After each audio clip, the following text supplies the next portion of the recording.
Hello good morning everyone. क्या हाल है? Last class में हम लोगों ने ये 3 सवाल पे छोड़ा था शायद, और मेरे ख्याल से आप लोगों ने कर तो लिया होगा। एक एक करके हम लोग उसको डिस्कस कर लेते हैं।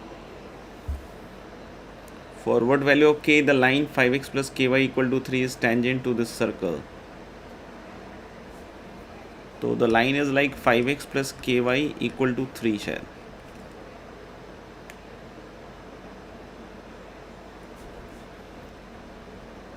या -3 लिख लीजिए। और दूसरा जो सर्कल लिखा हुआ है आपका, उसका सेंटर मुझे लग रहा है कि 6,1 लग रहा है। 3 लग रहा है शायद रेडियस। 36 37। ठीक है ना। और इसका इससे perpendicular distance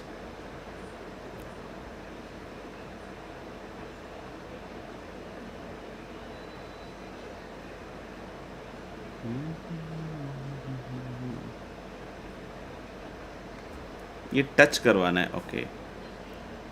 forward value of k the line is 10। अच्छा अच्छा, ठीक है ठीक है। तो लगे कि सेंटर से perpendicular distance to the line equal to क्या हो जाएगा, रेडियस, शायद ऐसे ही कुछ नहीं।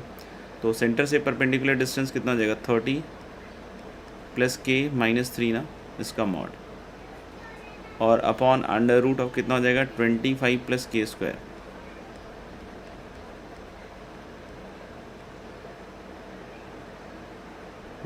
चैलेंजिंग होने वाला लग रहा है।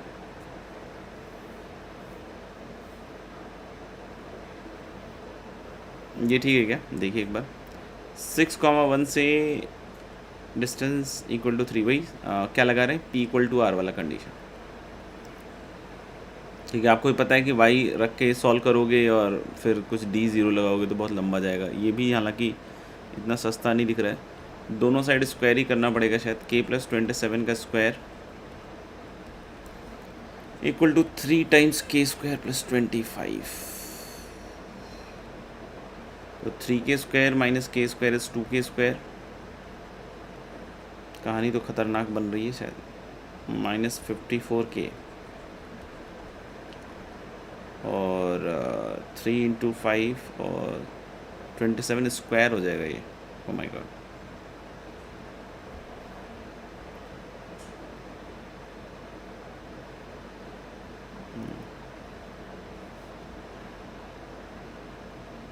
भारी हो रहा है यार ये।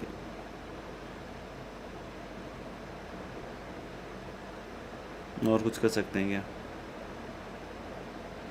वैसे तो ये 729 ही होगा शायद, मुझे जहाँ तक लग रहा है।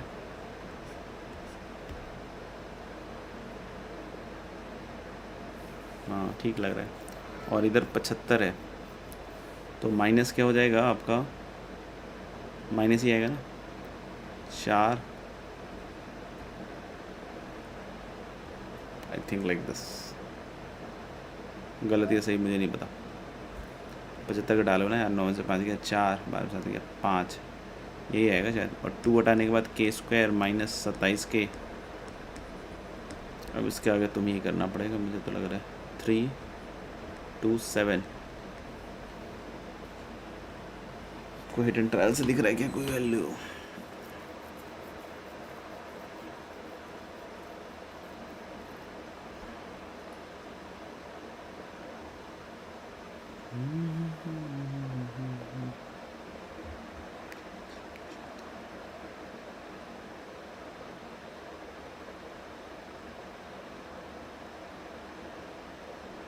एक्चुअली क्या ये आ रहा है, के प्लस 27 का मॉड अपॉन 25 प्लस के स्क्वायर इक्वल टू 3, यही आ रहा है शायद।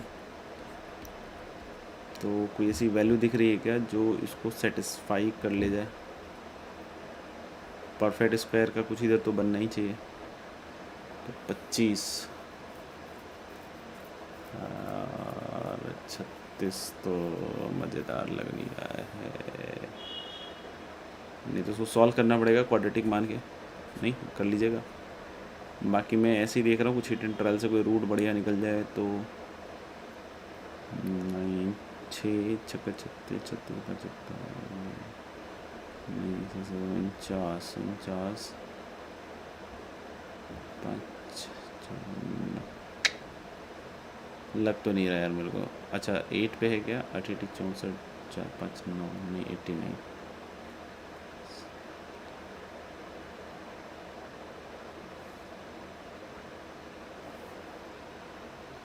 12 का स्क्वायर क्या होता है?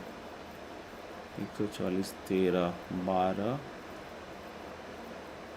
27, 2, 29, हाँ एक लग रहा है 12 आना चाहिए भैया।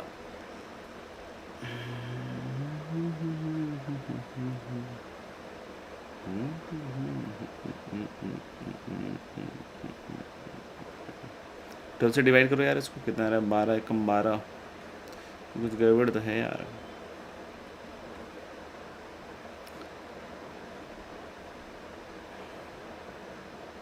बारह तो कर ही रहे हैं इसको, 7, 2, 9, 2, 1, 3, 39, 3 एकम पे 12 तो कर ही रहे हैं इसको सेटिस्फाई, तो 12 इसको नहीं कर रहा है। 3k square minus 2k square is 2k square, 54 minus 54k, 25 या 75, 27 स्क्वायर 729, 9 में से 5 का 4, ठीक तो लग रहा है यार, पता नहीं क्या हो रहा है। 54, 2, 3, 6,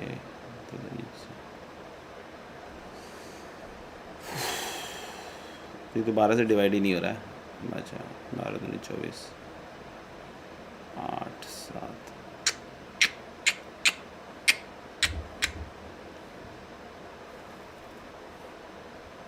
नहीं पता नहीं, कुछ गड़बड़ हो गया मुझे लग रहा है। बस यार अब इससे ज़्यादा नहीं कर सकता मैं कुछ।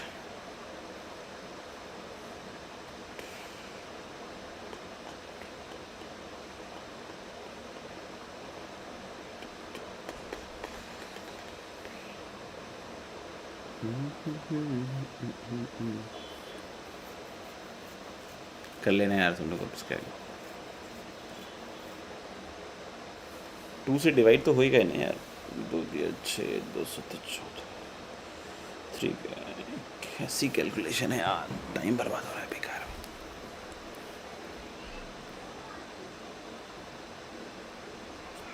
ये तो ठीक ही लग रहा है ना यार तुमको, 12 और 7 मुझे लग रहा है 12 तो कर ही रहा है इसको। यहाँ से यहाँ ऐसा क्या हुआ कि 12 नहीं कर रहा सेटिस्फाई इसमें?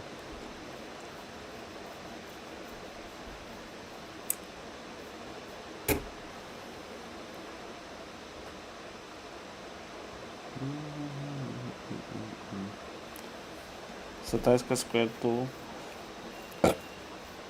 यही होना चाहिए, और क्या होना चाहिए? 30, 75। अच्छा यहाँ गलत है, यहाँ गलत है भैया, यहाँ गलत है, सब चीज़ें गलत गलत हो गई हैं। यहाँ पे 9 आएगा दोस्त, टिंग टिंग टिंग, यहाँ गड़बड़ हो रहा है। 8 के स्क्वायर हो गया, अब सही आ जाएगा। और इधर कितना था? 54 के, तो माइनस 54 के आ जाएगा। 729 भी सही था।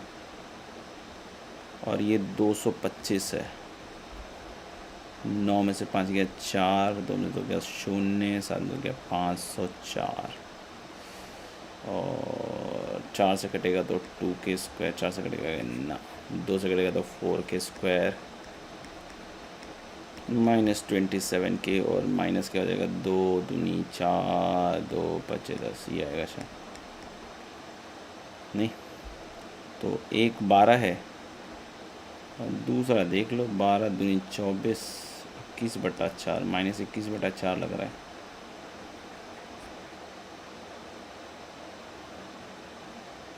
हाँ ये आएंगे शायद, चेक कर लेना यार। फाइनली हटाओ इसको। अब उसके बाद बोल रहा है prove that if a circle x² + y² equal to a² cuts off from the line y equal to mx + c। तो ये कोई लाइन है y equal to mx + c, और ये शायद टोटल लेंथ जो है ये 2b बोल रहा है, और सेंटर इसका 0 0 है।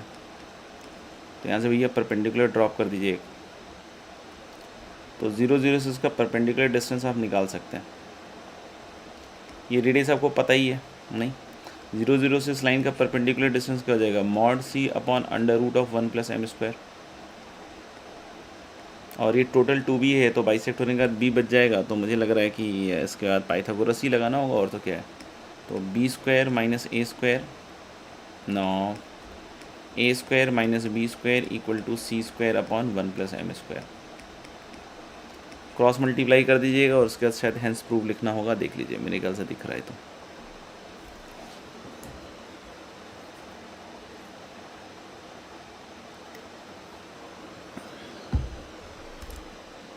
सॉरी, अगला क्या बोल रहा है कि 4l square minus 5m square plus 6l plus 1 equal to 0, ये बोल रहा है इसको टच कर रहा होगा। तो हम लोग बोल लेते हैं कि मान लीजिए कि ये जो लाइन है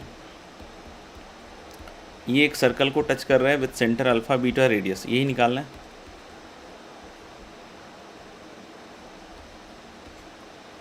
तो मैंने क्या कहा कि अल्फा बीटा और रेडियस है तो डिस्टेंस निकाल लीजिए।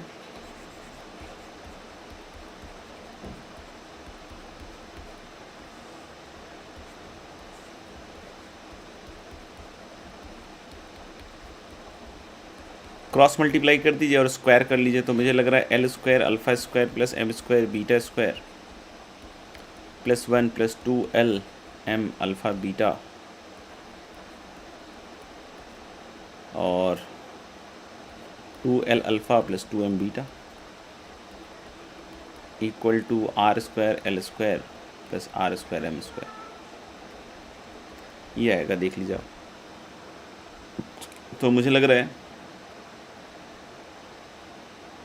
कि अपन इसको इधर ले आते हैं तो कितना आएगा, अल्फ़ा स्क्वायर माइनस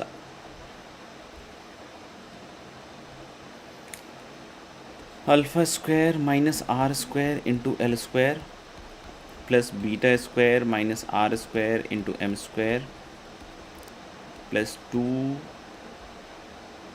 नहीं alpha beta L M plus 2l alpha plus 2m beta plus 1। हम बोल रहे भाई साहब कि टच करेगा अल्फ़ा बीटा और रेडियस आर को, तो ये कंडीशन सेटिस्फाई होगा।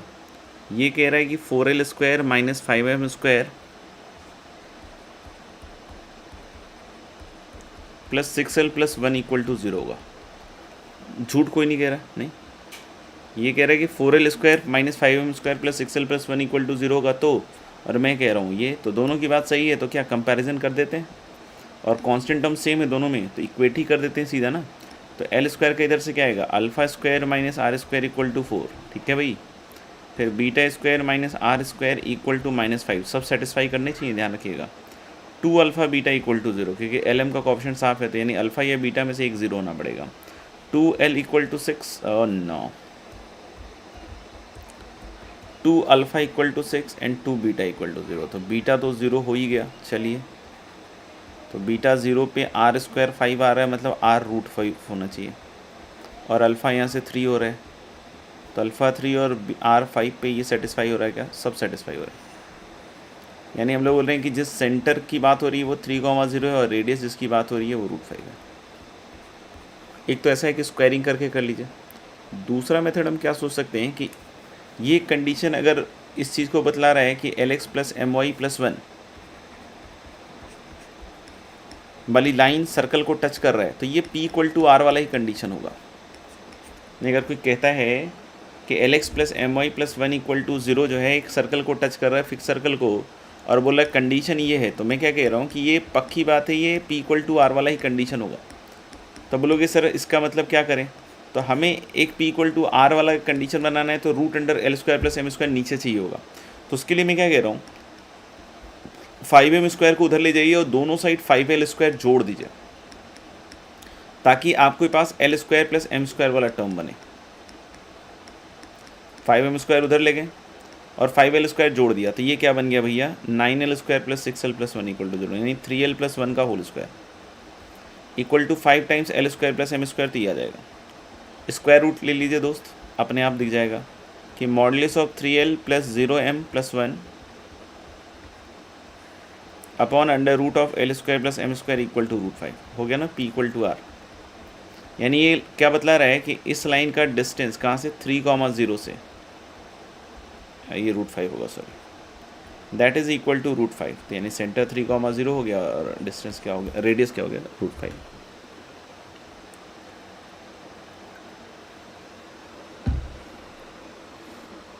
ठीक है, आगे बढ़ते हैं।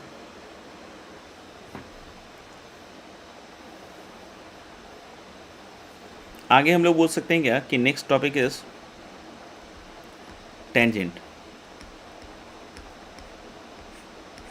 And normal.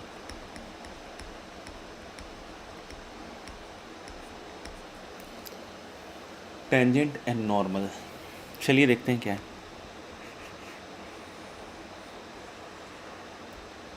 ठीक है, हम लोग बोलेंगे कि इसमें 3 तरह के हम टेंजेंट देखने वाले हैं। पहले तो टेंजेंट में बात कर रहे हैं।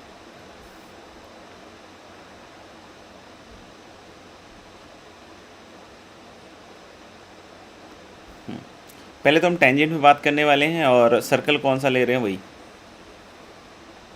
X square plus Y square equal to A square.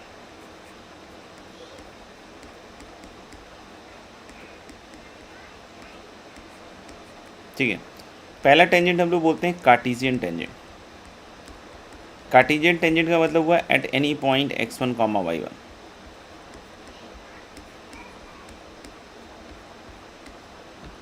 Cartesian tangent मतलब हो गया at any point x1 y1। तो कुछ नहीं है, हम लोग बोल रहे हैं x1 कॉमा y1 पे टेंजेंट लिखना चाह रहे हैं, तो स्लोप ही तो चाहिए, और क्या चाहिए आपको ज़िंदगी में। तो ये वाला सेंटर तो अपन को पता है, ओरिजिन, और ये क्या है, इसका स्लोप हो गया y1 बाई x1। तो इस टेंजेंट का स्लोप क्या हो जाएगा बोलो, y माइनस y1 तो हो गया एक तरफ से, और दूसरी तरफ से नॉर्मल अगर y1 बाई x1 है तो इसका हो जाएगा m1 m2 माइनस 1 से, क्योंकि 90 डिग्री होता है ना दोस्त। तो minus of x1 upon y1 into x minus x1, और क्रॉस मल्टीप्लाई करके देखिएगा तो इसको y1 लिख सकते हैं आप। इधर से देखना y1 इधर जा रहा है, माइनस y1 स्क्वायर है और इक्वल टू माइनस x1 है और प्लस x1 स्क्वायर है। x1 को इधर ले आइए, तो what you will get is x1 plus y1 equal to x1 square plus y1 square. अच्छा, एक चीज़ और देखो, x1 y1 जो है वो इस वाले कर पे, तो यानी x1 square plus y1 square actually क्या होगा, a स्क्वायर।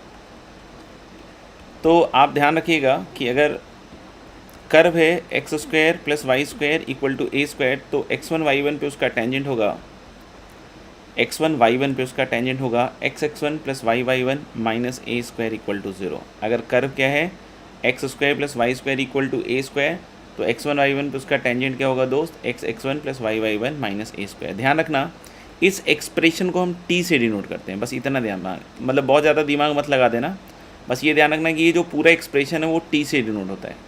x1 क्या है, y1 क्या है, वो सब अभी दिमाग में मत रखना, बस आप समझना कि जब भी मैं t लिखूँ तो t का मतलब x1 plus y1 minus A square होता है। t का मतलब क्या होता है, x1 plus y1 minus A square equal to 0। यानी कि कभी मुझे X square plus Y square equal to A square का टेंजेंट लिखना पड़े, कहाँ पे, x1 y1 पे, तो मैं क्या लिखूँगा उसको सीधा नोटेशन फॉर्म में, ये हर जगह चलेगा, एलिप्स ये वो सब जगह चलेगा, ठीक है ना। अभी और भी बात करेंगे इस पर, ठीक है ना। तो हम लोग लेंगे कि x square plus Y square equal to A square पे के x1 y1 पॉइंट पे, ध्यान रखना x1 y1 point on the circle है, ऐसा नहीं कि x square plus Y square equal to A square दिया हुआ है कर्व और x1 y1 कहीं और का पॉइंट है वो, और आप टेंजेंट लिख दो कि सर हमने तो टेंजेंट लिख दिया, भाई पॉइंट ही नहीं है तो टेंजेंट कहाँ से लिख दोगे वहाँ पे, समझ में आ गया। तो उस चीज़ का थोड़ा सा ध्यान रखिएगा। तो हम लोग लेंगे कि x1 plus y1 minus A square, ये किसको डिनोट, इसको किससे डिनोट करेंगे हम, t से करेंगे, समझ में आ गया। अच्छा, एक चीज़ सुनना, अब बच्चों के दिमाग में ये आता है कि सर ये तो ठीक है, कोई दिक्कत नहीं है, आपने करके दिखा तो दिया है, वेरी गुड, शाबाश सर, लेकिन मान लीजिए कि अगर ये सर्कल आए तो हम कैसे निकालेंगे x1 y1 पे टेंजेंट। तो बेटा देखो, एक तो तरीका वही है जो मैं बतला रहा हूँ, बाकी दूसरा सुन लेना, ये याद कर लोगे तो हर जगह ये लगेगा, ठीक है ना। और 2 डिग्री के लिए इसको प्रूव किया जा सकता है यूजिंग कैलकुलस, तो अभी हम उस कैलकुलस वाले पार्ट पे नहीं जा रहे, समझ में आ गया। dy/dx वगैरह निकाल के स्लोप लोप कर लेते हैं, ठीक है ना। तो यहाँ पे भी देख सकते हो कि सेंटर है आपका माइनस g कॉमा माइनस है, नहीं, और पॉइंट x1 y1 हो जाएगा जिस पे आप लिख रहे हो, नहीं, तो x1 y1 इसको सेटिस्फाई करेगा, वो सारी बातें आपको पता है। नॉर्मल का स्लोप आ जाएगा y1 प्लस एफ अपॉन जी प्लस x1, और टेंजेंट का स्लोप आ जाएगा। कर कुरा के आप लिख सकते हो, समझ में आएगा, कहीं दिक्कत नहीं है। या दूसरा याद रखना जो मैं बोल रहा हूँ, फॉर 2 डिग्री कर्व्स, कोई भी 2 डिग्री कर्व हो, एलिप्स कुछ भी हो, फॉर एनी 2 डिग्री कर्व, ठीक है। प्रूव कर देंगे, प्रूव कर सकते हैं, कोई दिक्कत नहीं है, सब कैलकुलेशन है, आप ध्यान रखना बस। फॉर 2 डिग्री कर्व्स इसकी बात हो रही है, सुनने, tangent at any point x1, y1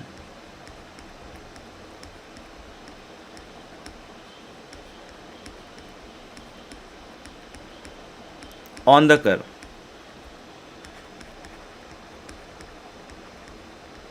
can be obtained by following replacements.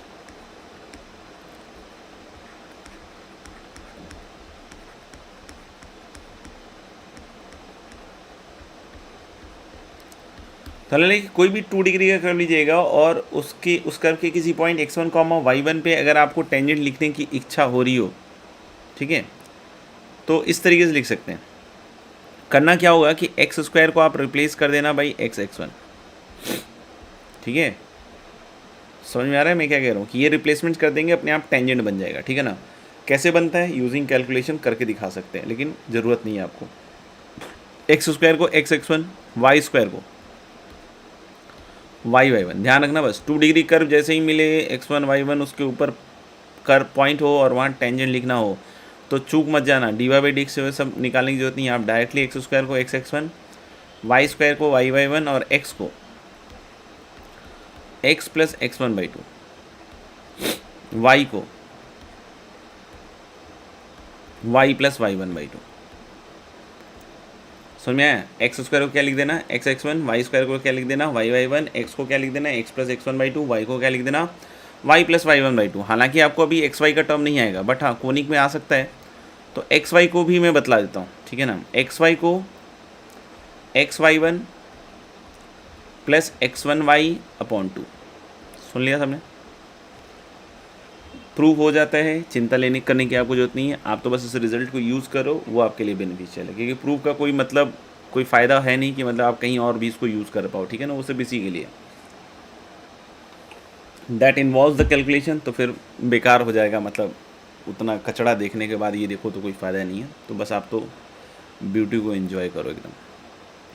X square is x1, Y square is y1, x is x plus x1/2, y is this, y is y plus y1/2 and xy will be xy1 plus x1y/2। अब जैसे कोई बोल रहा था अभी कि x square plus Y square equal to A square पे आप टेंजेंट बतलाओ कैसे आएगा, सही है क्या। तो मान ले X square plus Y square equal to A square पे कैसे टेंजेंट आएगा, तो मैं कैसे सोचूंगा कि एक्स स्क्वायर की जगह मैं लिख दूंगा x(x1), अभी जो बतलाया, वाई स्क्वायर की जगह y(y1), हो गया काम खत्म। और किससे रिप्रेजेंट करने वाले हैं इस चीज़ को, टी से। अब कोई बोले कि सर ये तो ठीक है, इसको भी तो बताइए। जी बताते हैं मालिक, रुकिए बस, खुद से मत लिखिएगा बस, ये इसका बतलाइए ना सर। तो X square x(x1), Y square y(y1), X को x प्लस x1/2 रखोगे तो 2 कट ही जाएगा, तो g into x plus x1। y को y प्लस y1/2 रखोगे 2 कट जाएगा, y plus y1 plus c। और इस केस में इसको t से रिप्रेजेंट करेंगे, समझ में आ रहा है। इस कर्व के लिए ये t हुआ और इस कर्व के लिए ये t का एक्सप्रेशन हुआ, समझ में आ गई बात, तो ध्यान रखिएगा इसको। तो this is how we can write down the equation of tangent, ठीक है। कार्टेशियन टेंजेंट हो गया, समझ में आ गई बात, लिख लीजिएगा जरूर से, कुछ भी कन्फ्यूजन नहीं है। अगर आपको कुछ लगे थोड़ा बहुत तो दोबारा सुनिए, ठीक है ना, तिबारे सुनिए, सुन के यहीं से ख़त्म कीजिए चीज़ों को, और जितना प्रयास कीजिएगा उतना अच्छा है। नहीं प्रयास कीजिएगा तो आप नहीं सीखिएगा, बाकी जो प्रयास करेगा वही सीखेगा। कार्टेशियन टेंजेंट तो हो गया साहब, ठीक है, पहला तो ये था। दूसरा है स्लोप फॉर्म।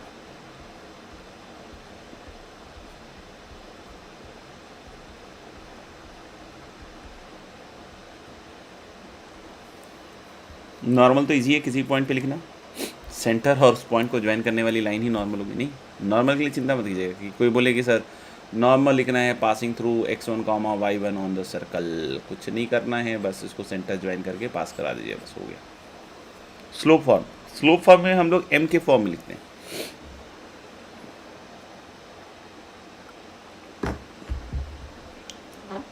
ठीक है। तो हम लोग बोलते हैं कि late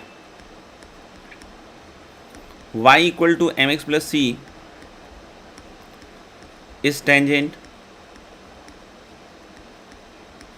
to X square plus Y square equal to A square. हमने क्या कहा था कि मान लीजिए कि जो लाइन है ये इसको टच कर रहा है, X square plus Y square equal to A square को। सुनिएगा ध्यान से। तो अपन ने क्या कहा कि अगर इसको टच कर रहा है तो लाइन को ऐसे लिख लेते हैं थोड़ा सा। तो सेंटर से परपेंडिकुलर डिस्टेंस मतलब 0 0 से इसका perpendicular distance must be radius and radius is a. तो 0 0 से इसका परपेंडिकुलर डिस्टेंस मॉड सी, क्योंकि देख रहे हैं ना 0 m 0 y भी 0 है, तो root under 1 plus M square equal to A, यानी सी की वैल्यू क्या आ जाएगी दोस्त, plus minus A into under root of 1 plus M square.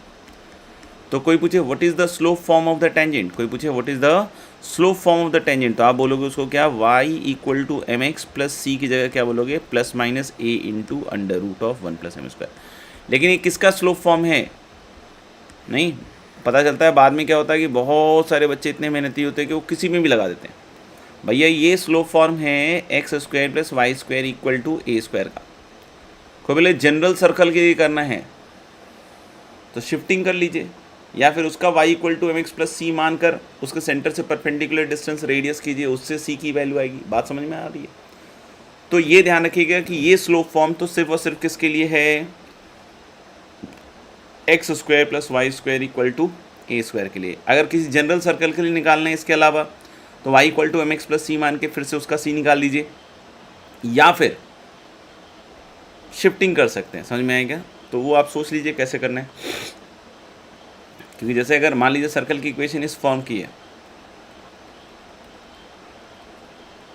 चलो मैं बतला ही देता हूँ। सर्कल की इक्वेशन इस फॉर्म की है तो x माइनस अल्फा को कैपिटल x सोच लीजिए, y माइनस बीटा को कैपिटल y सोच लीजिए। तो फिर से ये तो वही हो गया ना, X square plus Y square equal to R square. इसका तो हमें पता है कैसे लिखते हैं, capital y equal to M x plus minus R into under root of 1 plus M square. ये तो इसका हो गया। अब कोई ले वापस से इसका, तो कैपिटल x की जगह फिर से हम x माइनस अल्फ़ा रख देंगे और कैपिटल y की जगह क्या रख देंगे, y माइनस बीटा। आ जाएगा। अब क्लियर हो गया होगा। अभी भी नहीं हुआ तो भाई अब आपकी ही मेहनत है जो क्लियर करेगा। नहीं, खैर कोई बात नहीं। एक और फॉर्म देख रहे हैं, पैरामीट्रिक फॉर्म ऑफ टेंजेंट। तो तीनों ध्यान रखेंगे अपन। ये भी हम X square plus Y square equal to A square के लिए भी बतला रहे हैं आपको। तो A cos theta A sine theta. अब कोई बोले कि नहीं सर ये वाला सर्कल नहीं है, दूसरा वाला है, तो भाई उसका पैरामीट्रिक कोऑर्डिनेट लिख लीजिए। जैसे X square plus Y square equal to A square का है ये पैरामीट्रिक कोऑर्डिनेट। तो मैंने क्या कहा साहब कि x square plus Y square equal to A square का ये पैरामीट्रिक कोऑर्डिनेट है, और x1 y1 पे टेंजेंट आता है x1 plus y1 equal to A square. General circle का भी इस तरह का फॉर्म हमें पता है, उसका पैरामीट्रिक उठा के डाल दीजिएगा। जैसे अभी मैं क्या कर रहा हूँ कि let us first conclude for this कि x square plus Y square equal to A square का हम पैरामीट्रिक टेंजेंट लिख रहे हैं a cos theta A sine theta. तो मैंने x1 y1 का टेंजेंट लिख दिया। अब x1 की जगह ये रख दो ना ए कॉस थीटा, और y1 की जगह रख दो ना ए साइन थीटा, और ए कट जाएगा दोनों साइड से, and this will be the equation of what, parametric tangent. This is the equation of what, parametric tangent. अब कोई मुझसे पूछे कि सर जनरल सर्कल वाले का पैरामीट्रिक कैसे निकालोगे, वैसे ही अभी x1 y1 से लिख के दिखा दिया था मैंने पूरा जनरल सर्कल का, उसका पैरामीट्रिक उठाऊंगा और फिर x1 y1 की जगह उसका पैरामीट्रिक कोऑर्डिनेट रख देंगे। हालांकि उतना आता नहीं है, जनरली इन्हीं सब में यूज़ के लिए आएगा, तो आप देख लीजिएगा इसको, ठीक है। तो पैरामीट्रिक फॉर्म हो चाहे कुछ भी हो, ये आप आसानी से कर सकते हो, कोई दिक्कत तो नहीं है ना। क्लियर? चलिए इस पे हम कुछ सवाल करके देख लेते हैं एक बार।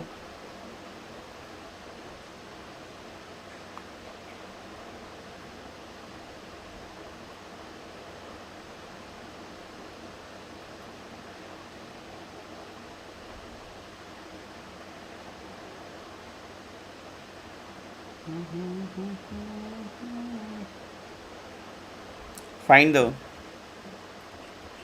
क्वेश्चन है, find the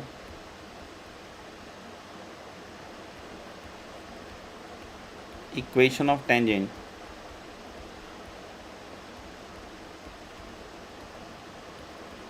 to the circle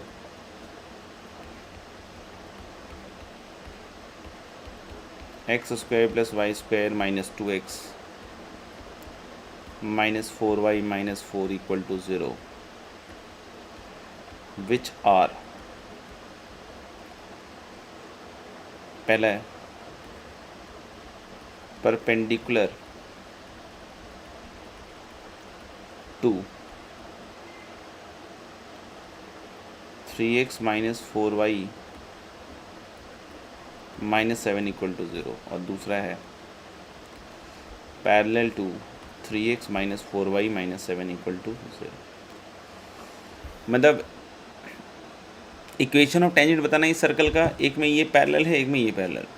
वैसे स्लोप आप पॉज करके सॉल्व कीजिए। इक्वेशन ऑफ टेंजेंट बतलाना है, एक तो क्या इस सर्कल का जो कि इसके परपेंडिकुलर है और दूसरा इसके पैरेलल। तो जैसे पहला केस में हम सॉल्व करते हैं, मान लीजिए तो इसके परपेंडिकुलर लाइन लिखने सिखाई थी क्या मैंने आपको? Yes sir. तो ले लें कि equation of line perpendicular to this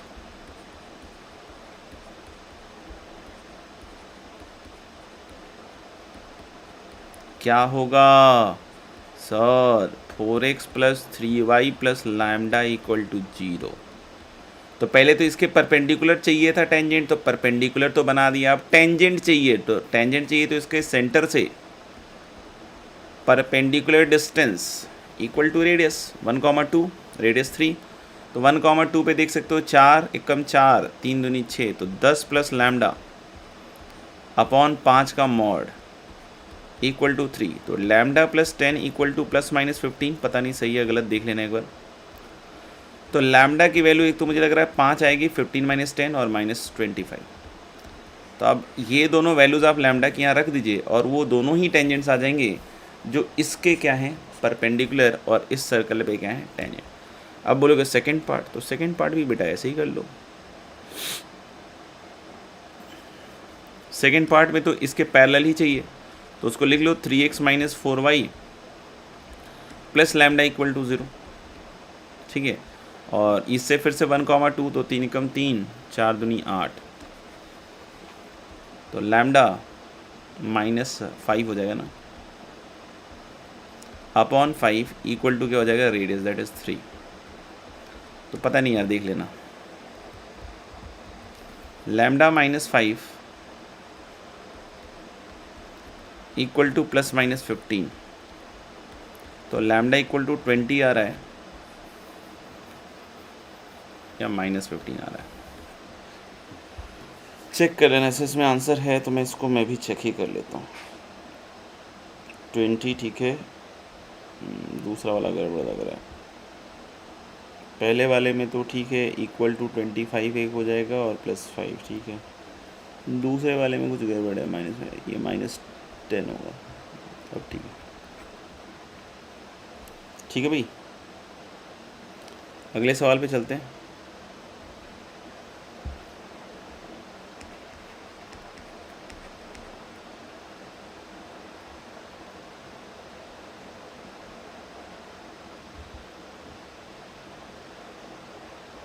Find the equation of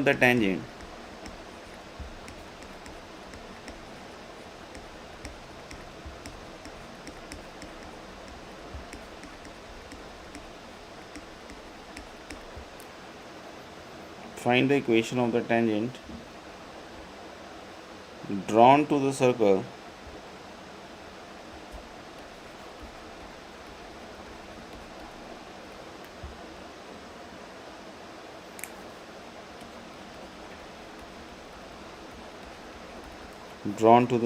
x square plus y square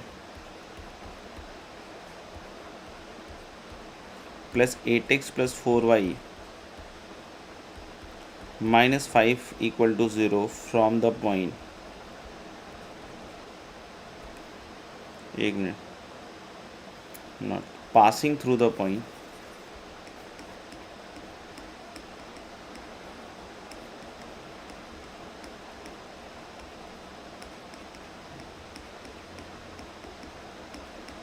passing through the point 7,4. Find the equation of the tangent drawn to the circle. एक बार circle check कर लेता हूँ, ऐसा ना कि कुछ गलत सर्कल ले लिया हो. मुझे लग ही रहा था मैंने कुछ गलत ले लिया है. 1 मिनट यार.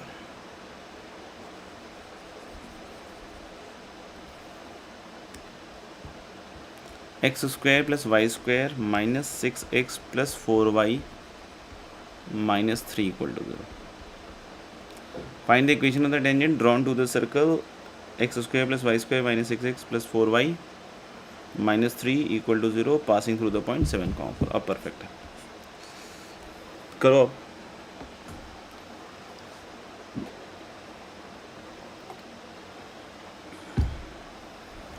तो पहला मेथड बच्चे खट से लगा देते हैं. x1 plus y1 minus 6 into x plus x1 upon 2 plus 4 into y plus y1 upon 2 minus 3. ध्यान से देख लीजिए अच्छे से. ये कोई मेथड वन नहीं है, ठीक है ना. ये गलत है. आपको मैंने 10 बार बतलाया है कि x1 y1 तब यूज़ करेंगे जब x1 y1 on the circle होगा. अब आप यहाँ पे देखिएगा इस सर्कल को ज़रा थोड़ा सा ध्यान से. और इसका सेंटर है भाई 3,-2. रेडियस निकाल लेना. क्या है बोलो, निकाल ही लेते. 9, 4, 13, 3, 16 4 है नहीं. 7,4 रखिए इसमें और S1 देखिए. तो S1 की वैल्यू 7,4 पे देखो 49, 16, 28, 42 प्लस 16 माइनस 3. ये दिख रहा है, ये भारी है, ये भी भारी है, ये भारी है, ये तो पॉजिटिव ही आ रहा है.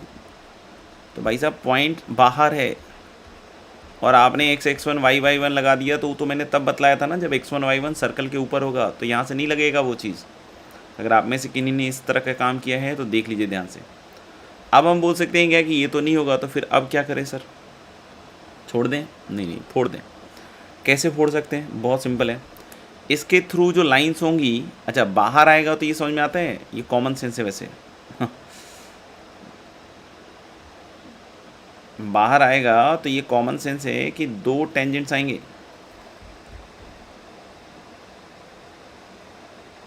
अगर कोई बोल रहा है पासिंग फ्रॉम 7,4 और 7,4 बाहर है, अंदर रहता तब तो बात ही ख़त्म थी. लेकिन बाहर है तो कितने टेंजेंट्स आएंगे? 2. ये ध्यान रखना. जब भी बाहर होगा पॉइंट, अब मतलब 10 बार बोलने की ज़रूरत है नहीं, ये समझ में आनी चाहिए बात. अगर ये भी नहीं आ रही तो फिर क्या बोलूँ मैं. अब देखना y-4 equal to m times x-7. ये क्या है? Equation of the line passing through 7,4. इस टेंजेंट के लिए भी m होगा कोई ना कोई, उसी m को निकालना है. तो बात हो गई ख़त्म. mx minus y plus 4 minus 7m equal to 0. ये लाइन की इक्वेशन हो गई. किसके थ्रू पास करती हुई? 7,4. और ये इस वाले पे टेंजेंट हो रहा है. किस वाले पे टेंजेंट हो रहा है? अभी रेडियस ऑफ सेंटर निकाला था ना, नहीं निकाला था क्या? हाँ निकाला है ना. हाँ ये वाली लाइन इस पे सेंटर, इस पे टेंजेंट हो रही है 3,-2 और रेडियस 4 वाला. तो यहाँ से परपेंडिकुलर डिस्टेंस 4 होगा. सिंपल. तो 3,-2 से इसका डिस्टेंस निकाली तो 3m प्लस 2 माइनस 2 है ना y, और plus 4 minus 7m whole upon under root of m² plus 1 equal to radius. Radius मतलब फिर से कितना? 4. जब यहाँ देखिएगा तो आप माइनस 4m और प्लस क्या हो गया? 6. देख लो एक बार. हाँ इसका square equal to 16 into m² plus 1 cross multiply. तो इधर कितना हो गया? 16m² प्लस 36 और माइनस 4 से 24 48m equal to 16m² plus 16. देखिए 16 गया m², और यहाँ से 48m इक्वल टू आ रहा है 20. तो m आ रहा है 4×5 = 5/12. अब मैंने अभी थोड़ी देर पहले कहा था, ठीक है ना. वैसे तो तुम थोड़ी देर के बाद भूल गए होगे, क्योंकि ये भूलना तुम्हारा काम है. अभी मैंने पहले थोड़ी देर पहले बोला कि भाई 2 आने चाहिए टेंजेंट, लेकिन आया 1. तो बहुत सारे बच्चे तो सोच रहे हैं हाँ कैलकुलेशन गलत है. नहीं भाई, अगर कैलकुलेशन सही है, नहीं जो कि है इसमें, ठीक है ना, तो आप देख रहे हो कि ये क्या बन गया, लीनियर बन गया। तो मैंने उस दिन ही बताया था और बहुत पहले से क्वाड्रेटिक के ज़माने से बतलाता आ रहा हूँ कि अगर दूसरा एम भी डिमांड में है तो ऑफ कोर्स एम इन्फिनिटी जा रहा होगा। नहीं, क्योंकि अगर मान लो 7,4 से एक टेंजेंट था इस सर्कल के ऊपर जो वर्टिकल टेंजेंट था, तो वो किसी की इक्वेशन के सॉल्व करने से तो आएगा नहीं। तो यानी यहीं से हमको समझना पड़ेगा फिर से ये कि ये हाइपोथेटिकल क्वाड्रेटिक है जिसका एम स्क्वायर का कोएफिशिएंट 0 है, मतलब इसका एक रूट किधर जा रहा होगा, इन्फिनिटी। और दूसरा क्या हो गया, 5/12, जो बहुत पहले से बतलाता आ रहा हूँ। तो ये हमारा अप्रोच हो गया इस पर। अब कोई बोले कि सर एम अप्रोचिंग इन्फिनिटी पे लाइन क्या हो जाएगी, तो 7,4 से पास करिए दोस्त, तो एक तो x = 7 हो गया, ज्योमेट्रिकली भी आप ड्रॉ करके फील कर सकते हो इस चीज़ को। और दूसरी y-4, नो ये कहाँ गया यार, पहली तो x = 7 हो गई और दूसरी y-4 = 5/12 इंटू x-7। कर लोगे यार मेरे ख्याल से, समझदार बच्चे हो तुम।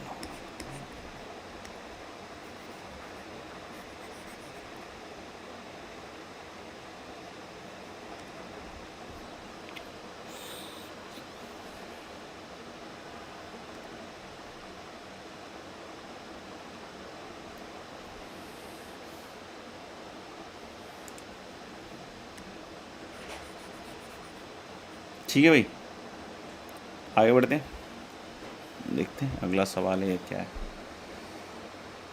तो ये तो हो गया, समझा भी दिया।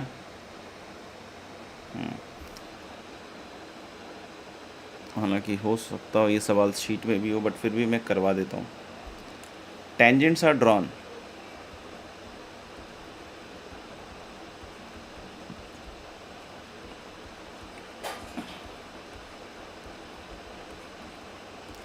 to the concentric circle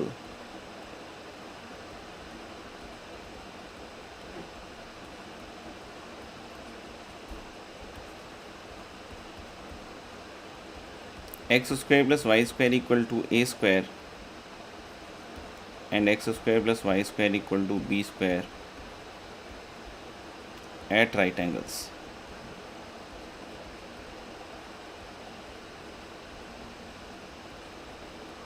To each other.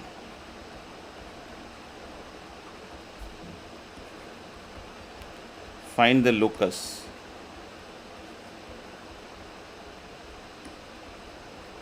of the point of intersection.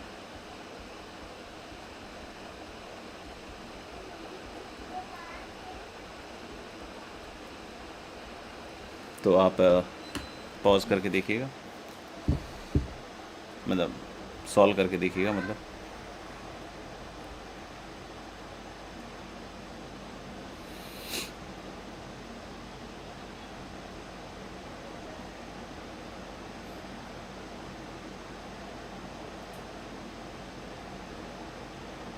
दो सर्कल हैं, कॉन्सेंट्रिक हैं और ऐसे पॉइंट से टेंजेंट्स बनाए गए हैं दोनों पे कि ये आपस में क्या है,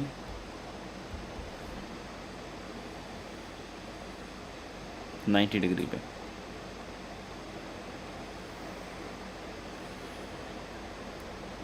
मान लो कि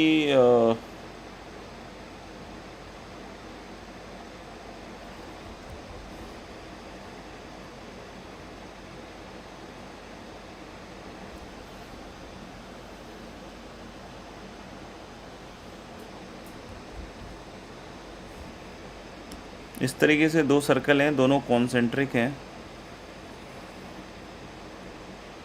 और नहीं लगे तो कोई बात नहीं, और हम लोग बोलेंगे कॉन्सेंट्रिक है, दोनों के सेंटर यही हैं। ले यार,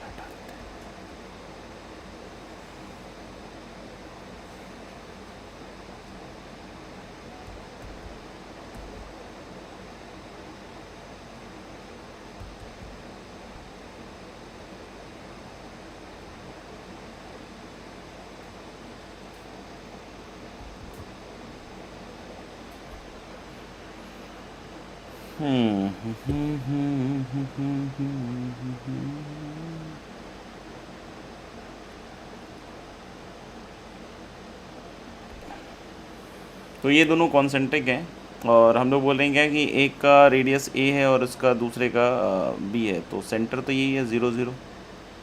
और एक कोई ऐसी लाइन है, मतलब एक कोई ऐसा पॉइंट है जहाँ से हम लोग बोल रहे हैं क्या कि इन दोनों पे टेंजेंट्स ड्रॉ कर रहे हैं।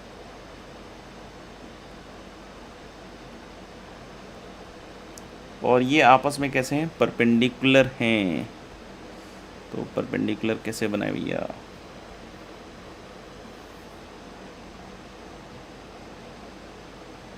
चलो ऐसा बना देते हैं।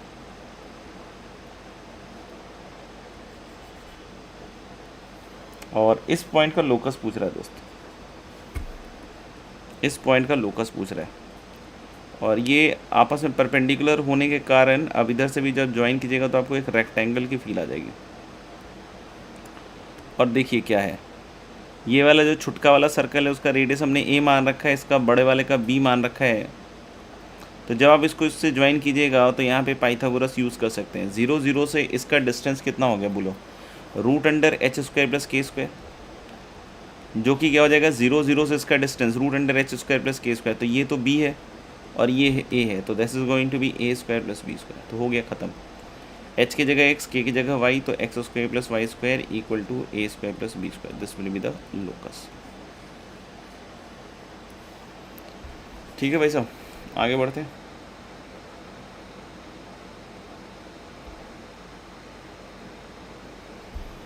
चलिए नेक्स्ट लिखिएगा heading,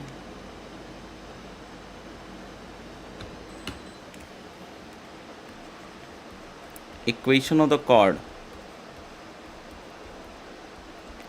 joining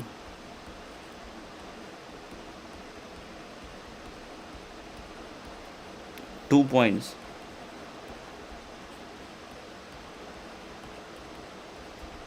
alpha and beta on the circle x² + y² = a²। चलो कि कॉर्ड की इक्वेशन बतलानी है जो इन दोनों पॉइंट्स को ज्वाइन कर रहा है। कभी भी ऐसा लिखे ना कि joining on the chord alpha and beta, समझ में आ गया? तो कुछ ज़्यादा दिमाग मत लगा लेना, दिस इज़ पैरामीट्रिक पॉइंट। मतलब अल्फ़ा का मतलब क्या हो गया पैरामीट्रिक पॉइंट के हिसाब से, कि वो किस पॉइंट की बात कर रहा है, a cos alpha a sin alpha. तो this is a way to denote, ठीक है ना। और इसी तरीके से बीटा क्या हुआ बच्चों, a cos beta a sin beta. तो बस आप समझ लेना जब भी ऐसा कुछ बोल रहा है a point alpha on this, तो मतलब वो पैरामीट्रिक कोऑर्डिनेट की बात कर रहा है, ठीक है। तो ले कि दो पॉइंट है अल्फ़ा और बीटा,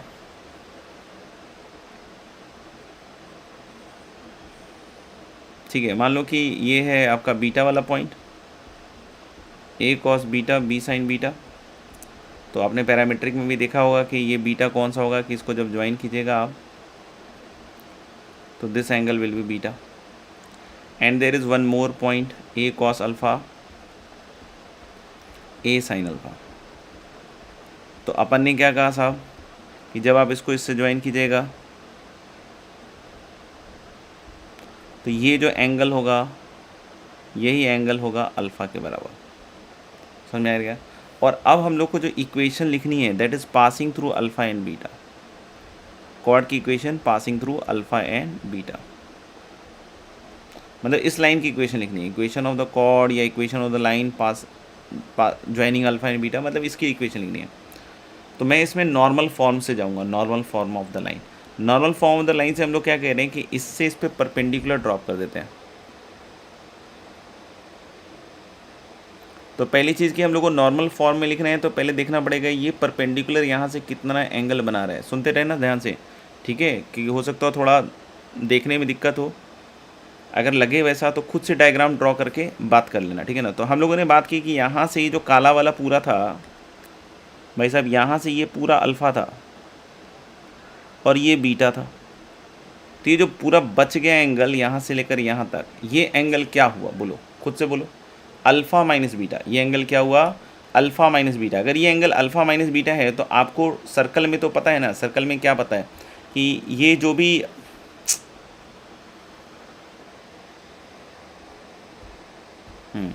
सर्कल में तो आपको पता है ना कि ये जो भी ट्रायंगल बन रहा है तो ये इसको बाइसेक्ट करता है, नहीं आपको बताया जाता है ना कि ये जो भी होगा ये क्या करेगा, इसको बाइसेक्ट करेगा। तो बाइसेक्ट करेगा तो हम लोग बोल सकते हैं ना कि ये जो भी अब एंगल आएगा यहाँ पे, ये वाला portion, this angle is alpha minus beta upon 2। ये पूरा angle alpha minus beta upon 2, मतलब इस लाल वाली लाइन का अगर हम एक्स एक्सिस से एंगल निकालें तो ये एंगल क्या हो गया, alpha minus beta upon 2 plus beta, that is going to be alpha plus beta upon 2। खुद से एक बार बना के देखिएगा, दिख जाएगा। याद करो कि हम नॉर्मल फॉर्म में कैसे लिखते थे, पूरे फॉर्म में लिखते थे, ऐसे ही लिखते थे ना, x cos alpha plus y sine alpha equal to p, जहाँ अल्फा क्या होता था, the angle made by the perpendicular with the positive direction of x axis, तो वो एंगल तो इस बार ये हो गया ना। और पी क्या होता था, ओरिजिन से परपेंडिकुलर डिस्टेंस। तो what will be the equation of the chord, ये याद रखना है, ध्यान रखेंगे। एक्स कॉस अल्फा की जगह इस बार एंगल कितना बना रहा है ये, perpendicular alpha plus beta by 2 plus y sine alpha plus beta by 2, और बस लास्ट है इक्वल टू परपेंडिकुलर लेंथ लिखना होगा पी। तो मैं क्या बोल रहा हूँ साहब कि ये ए है,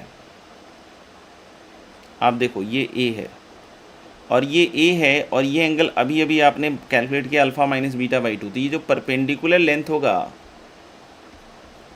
मुझे लग रहा है कि ये ए का कॉस वाला कंपोनेंट है। दिख गया होगा सबको मेरे ख्याल से, ये ए था, ये अल्फ़ा माइनस बीटा बाई 2 था, तो ये हो जाएगा a cos alpha minus beta by 2। तो ऐसे ही याद रखना है आपको, ठीक है, क्योंकि बहुत बार डायरेक्ट एप्लीकेशन होगा। Equation of the chord joining 2 points alpha and beta on this circle x square plus Y square equal to A square will be x cos alpha plus beta by 2 plus y sine alpha plus beta by 2 equal to a cos alpha minus beta by 2।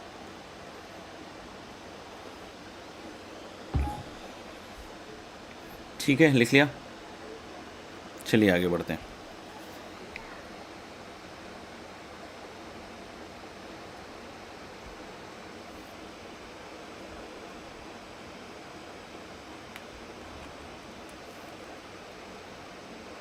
Next we are talking about length of tangent.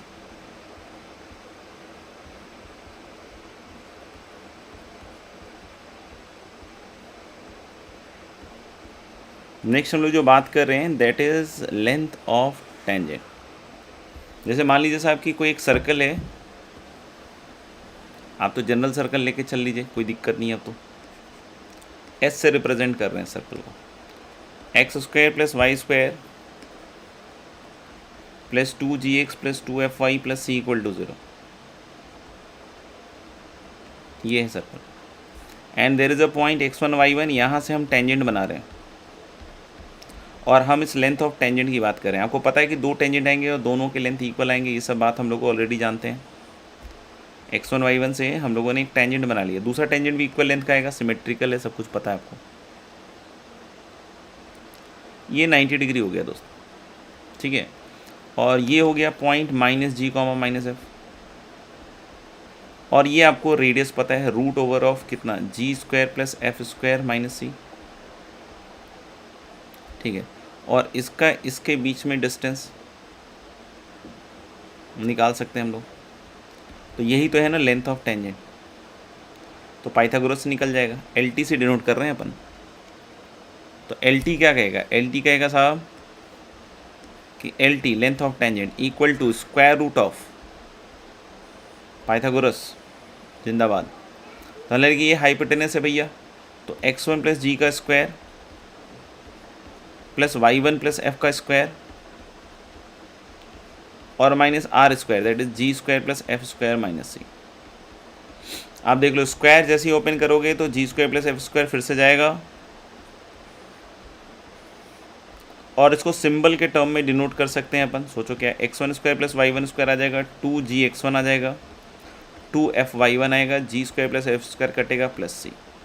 तो symbolically याद करो कैसे इसको denote किया जाता है, root over S. तो this is how we can remember length of tangent की रूट अंडर S1, ठीक है ना, is the length of the tangent. देख लीजिए भाई साहब।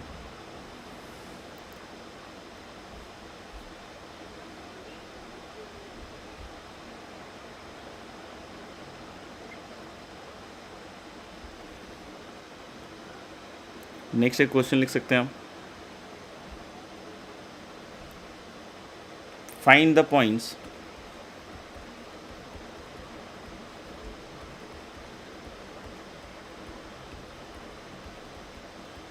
on the straight line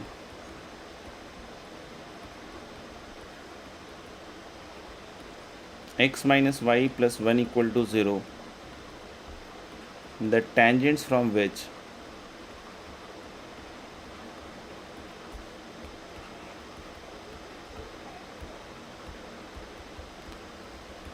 to the circle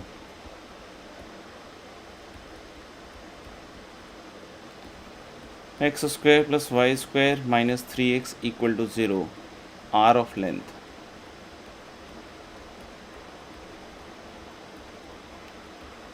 2। ठीक है, तो बोलेंगे कि इस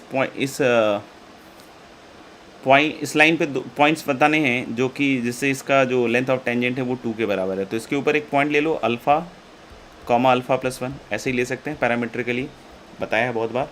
तो अल्फ़ा कॉमा अल्फ़ा प्लस 1 से इसका distance length of tangent root under S1, तो alpha square plus alpha plus 1 का whole square minus 3 alpha equal to 2, square कर दीजिए दोनों साइड, तो 2 alpha square, 2 alpha minus 3 alpha is minus alpha, और इधर से 1 आएगा और माइनस 2, नहीं सॉरी माइनस 4, फिर से गड़बड़ हो जाता है, माइनस 3 इक्वल टू 0।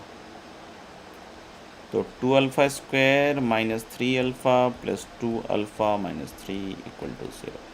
तो मुझे लग रहा है कि अल्फ़ा की एक वैल्यू तो -1 आ रही है और दूसरी 3/2 आ रही है। आप लोगों को भी यही लग रहा है? ठीक है, तो अल्फ़ा कॉमा अल्फ़ा प्लस 1, तो एक तो -1 कॉमा 0 आ जाएगा और दूसरा है 3/2 कॉमा 5/2। ठीक है, बाकी आपको होमवर्क के हिसाब से बात कर लेते हैं।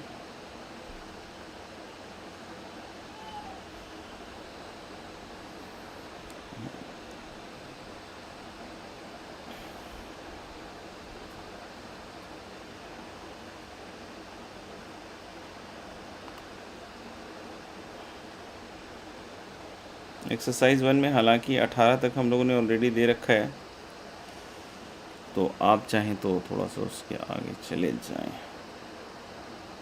एक्चुअली क्या थोड़ा सा ना सवाल इस बार ना थोड़ा सा आगे पीछे है, जम्बल्ड है। अब उसमें क्या है ना, सवाल देने में भी थोड़ा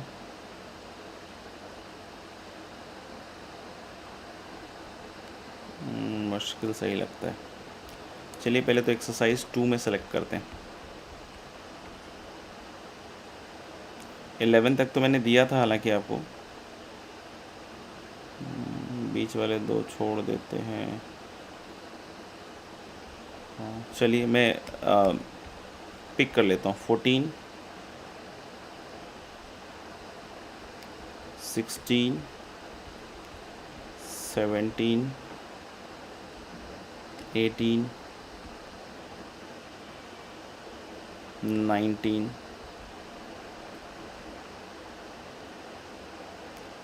20, 21, 22, 23, 24, 25, 27,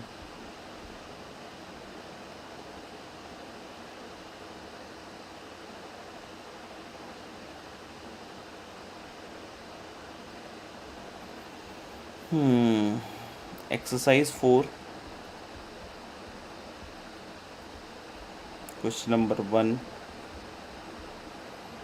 क्वेश्चन नंबर 2 रहने दो यार, एक्सरसाइज 4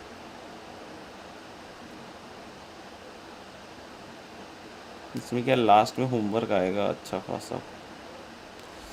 बाकी चलिए एक्सरसाइज 5 देख लेते हैं। 1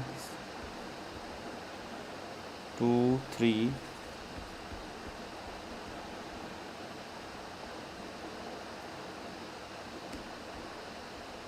7 8 9 10 11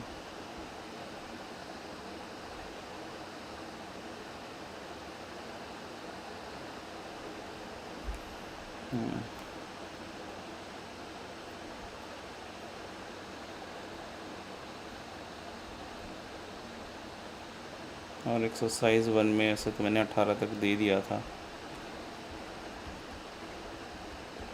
19, 20, 22, 24,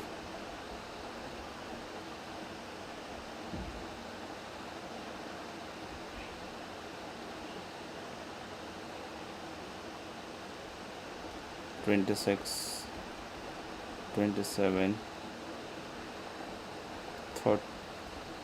30। चलिए इतना कीजिए, ठीक है ना। This is the homework for the next class. Okay, see you later on.